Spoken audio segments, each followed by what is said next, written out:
Like most pastors, like many of you, like every church, I have a whole collection of Bibles. Different translations of the text, some with the additional books of the Apocrypha and some without.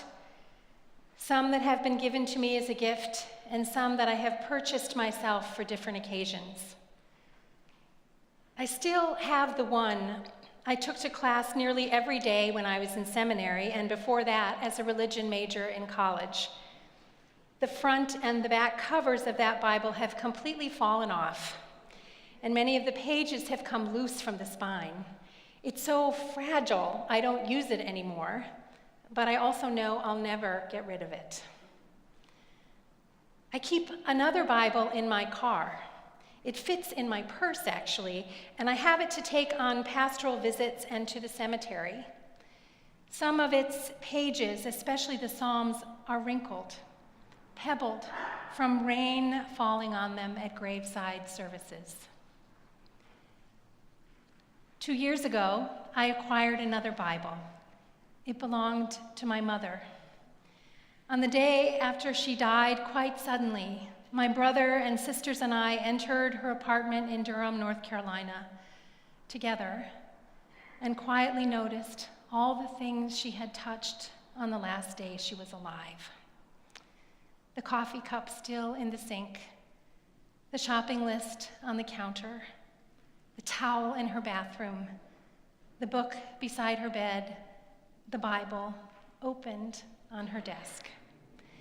We later learned that she was getting ready to offer opening devotions for the women's group at church the next day. We took the passage she had marked in Romans to share, and we read it at her memorial service a couple of weeks later. My siblings let me keep her Bible. I know it's the one she took to Bible study, and it's now the one I take to groups here. My mom always underlined things when she read, and she often made notes in the margin in her beautiful cursive handwriting.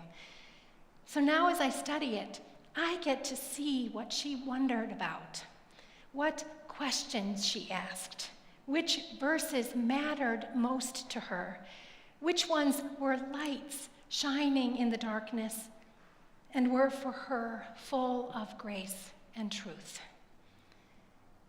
This Bible, with all its markings, is a witness to her faith, and for me, it's also a window into her soul. Bibles are available everywhere. You'll find lots of them in this room. Thanks to the Wycliffe Society, the Bible, or portions of it, have been translated into 2,400 languages. Thanks to the Gideons, you'll find one in nearly every hotel room in the country. Thanks to generous members of this congregation, you'll find one at every seat in this sanctuary and in almost every meeting and classroom in our building. We also keep a stack in a cabinet in the link to give away to anyone who asks for one. According to a study done by the Barna Group 2 years ago, 88% of Americans report having a Bible in their homes.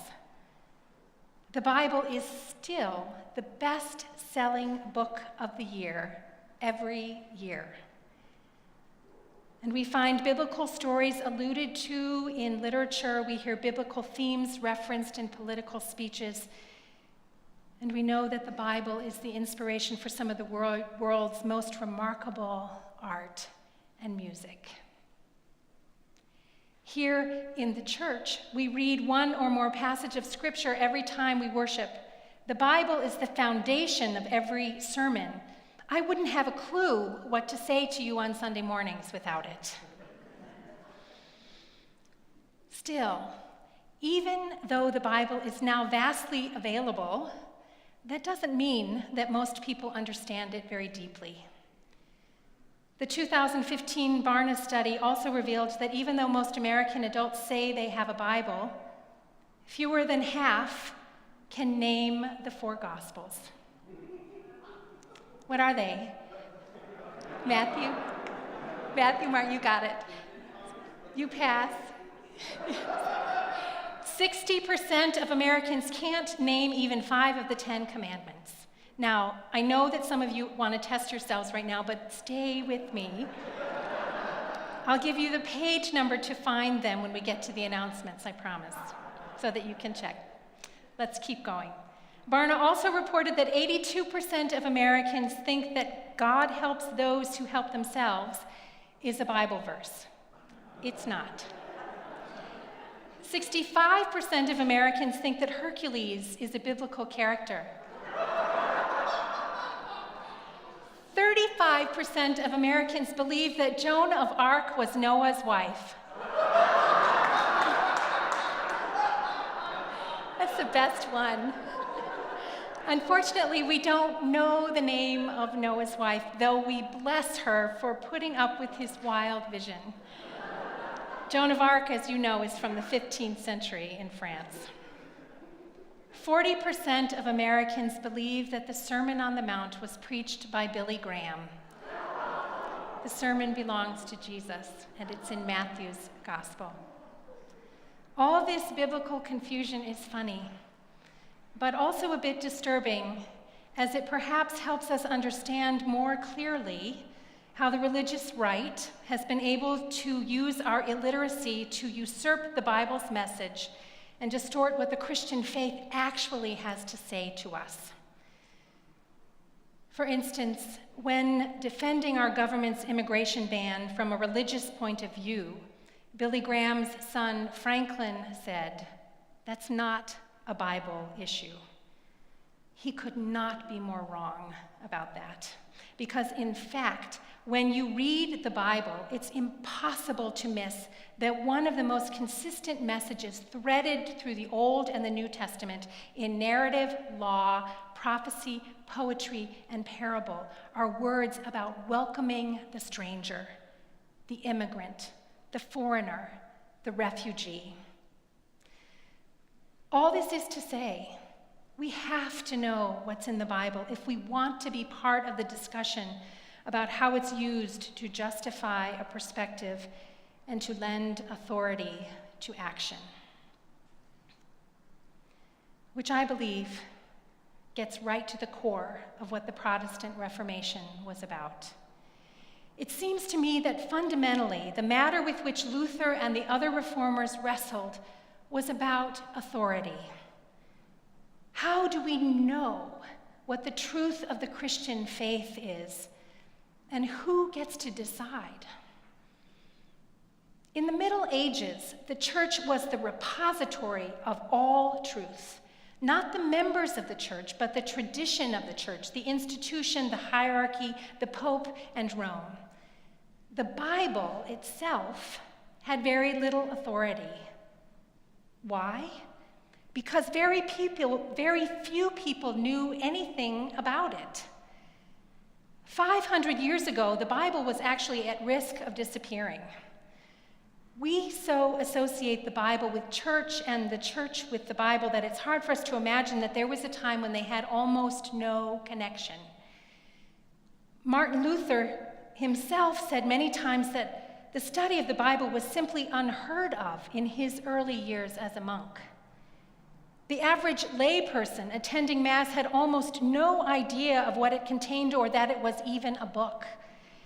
All that people heard were snippets of Scripture, read in Latin, a language they did not speak or understand. This doesn't mean that clergy were completely unacquainted with biblical material, but as Luther's biographer Eric Metaxas explains, because everything was parsed, interpreted, and filtered via the tradition of the church, even the idea that the bits and pieces of biblical material could be collected into one book was unusual. Monks and priests and theologians read things a few scholars had written about the Bible, but no one was really entrusted with reading and studying the Bible itself, because to do so was considered a severe threat to the social order. It was radical, and it was dangerous. 150 years before Luther, John Wycliffe translated the Latin Bible into Chaucer's English, and then he was denounced as a heretic. 50 years later, John Hus, who leveled challenges to the church similar to Luther's, was burned at the stake. Martin Luther, translating the Bible into German, had to do it in hiding. When Luther first raised questions about the church's practice and theology, nailing his 95 theses to the church door in Wittenberg, and word about them spread, the Pope sent representatives from Rome to challenge him and test his ideas. When Luther stood his ground and did not back down, things became more heated. When he declared his loyalty to God over the Pope and the Emperor as if there could be any difference among them, he was treated as a scandal and was driven to take bolder and bolder public positions. When he refused to recant his writings, he received a papal bull, a decree threatening him with excommunication. And finally, when Luther took that paper and burned it in public, he was denounced as a heretic and an outlaw. His literature was banned. It became a crime to provide him with food and shelter. He also became a hero. Historians say that by his acts of faithful defiance, the modern world and the future were born. The struggle of liberty over tyranny found a champion. When Luther lifted his voice against the hierarchy of the church, the voice of every believer got lifted too. The Reformed idea of the priesthood of all believers, the idea that every follower of Christ has direct access to God and the privilege and the responsibility to develop their own theological voice, began to take shape. Which is why what Luther did next was so important. With his life at risk, he retreated from public life, and with time on his hands and with the help of others who had been working to recover the original sources of ancient documents, Luther translated the Bible from Greek into German. It's hard to overstate how much that changed things. By putting the Bible into the vernacular, the language of every believer in Germany, he challenged the system of clerical privilege. The excessively puffed up power of church tradition was deflated. The German language was standardized, and the German people became unified across dialects. In fact, Luther was so exacting in his effort to make the text and the theology behind it understandable to common folks. His translation of the Bible is now still one used in Protestant churches in Germany today. His focus on resurrecting the Bible and gifting it to all encouraged efforts throughout the world to translate the Bible into more languages. And it became a driving force behind the spread of literacy. It's not a stretch to say that Luther and his colleagues rescued the Bible from obsolescence, and they made it an essential resource for Christian life. And actually, Luther went a little further than that. He said that Scripture was the only source, the only authority, sola scriptura, by which he meant that literally nothing else has the power to reveal God to the people. In time, that perspective revealed a different set of problems, which is why I'm glad this is a sermon series. But still, his central premise did much to revitalize the Christian faith and to save the church from some of its worst abuses. What I love most, though, about Luther's translation of the Bible is not that it was a monumental theological achievement. What gets me is that it was also a profoundly pastoral act of compassion and care. It was the Bible, after all, his study of it, that changed Luther's life. Somehow, he'd had the sense that there must be more to God than what the medieval church was teaching him. Somehow, he'd had a clue that he might find the answer he was looking for, the God he was longing for, the nourishment he was starving for in the pages of Scripture. So he dove in. Until there, in the pages of the Bible, he found the light shining in the darkness, and the witness that opened the window to the God who saved his life. Earlier this week, someone asked me about salvation. What does it mean? I thought about Luther and the Bible. It was God's living word in the words of Scripture that saved Luther, that saved him from himself, from his own terrible anxiety about what life after death would hold for him, from his obsession that he would never be good enough to merit God's favor, from his overwhelming fear that he could never earn God's love. But once he discovered, by plumbing the depths of Scripture, that God's grace was already his, and that nothing could separate him from that love. Once he turned the interpretive key that opened the door to reveal a God whose love for him was without measure, a God whose grace overwhelmed everything else, a God whose embrace would never let him go. Once he discovered that, he wanted others to have that great good news also. The grace, the freedom, the peace he experienced, he wanted others to experience it too. And how best to do that?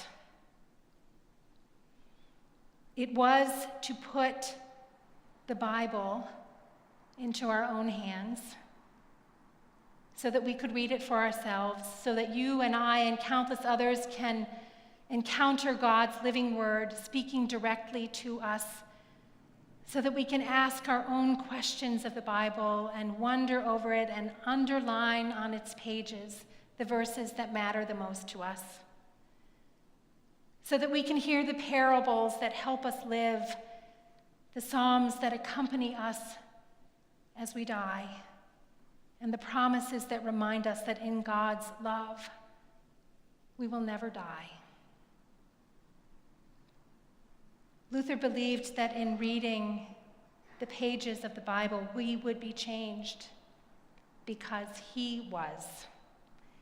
He and all the reformers, and eventually the whole church too, wanted us to have it so that we could see for ourselves the light that shines in the darkness, so that we can share it with each other, so that we can offer its good news to the world. The lamp unto our feet, the light unto our path, the light and the love that cannot be overcome, the words that sit in the center of our life together as the church, the words that witness to God's living word, full of grace and truth. Amen.